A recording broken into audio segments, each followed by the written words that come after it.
9 মুহররমুল হারাম। আগামীকাল হলো 10ই মুহররমুল হারাম। আগামীকালকে বলা হয় ইয়াউমে আশুরা। ইয়াউমে আশুরা অর্থাৎ আশুরার দিন 10ই মুহররম হারাম। এই দিনে অনেক বড় বড় অলৌকিক ঘটনা ঘটেছে। যেমন হযরত মূসা আলাইহিস সালাম ইয়াউমে আশুরা অর্থাৎ আশুরার দিনে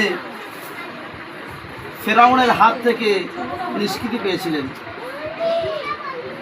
আল্লাহ তাআলা মূসা আলাইহিস সালামকে নির্দেশ দিলেন যে তুমি ফিলিস্তিনে চলে যাও।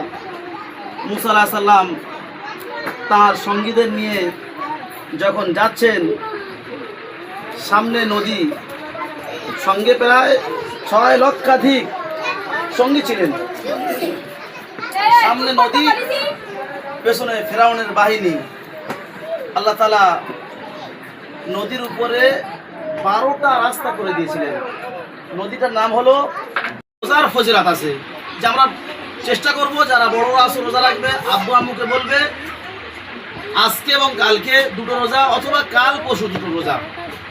রাসূলুল্লাহ সাল্লাল্লাহু আলাইহি ওয়াসাল্লাম ইরশাদ করেছেন যে আমি আশা করছি যদি কেউ এই মুহররমের রোজা রাখে, 2টো রোজা রাখে, তার পূর্ববর্তী 1 বছরের গুনাহ আল্লাহ তাআলা মাফ করে দিবেন।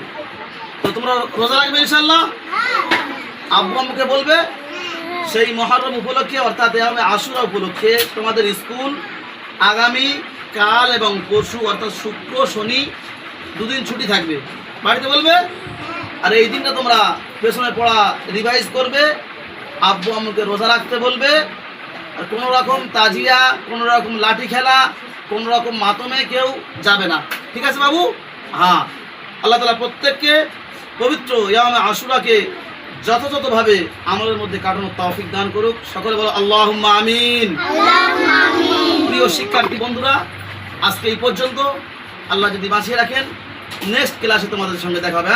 আসসালামু আলাইকুম ওয়া রাহমাতুল্লাহি ওয়া বারাকাতুহু।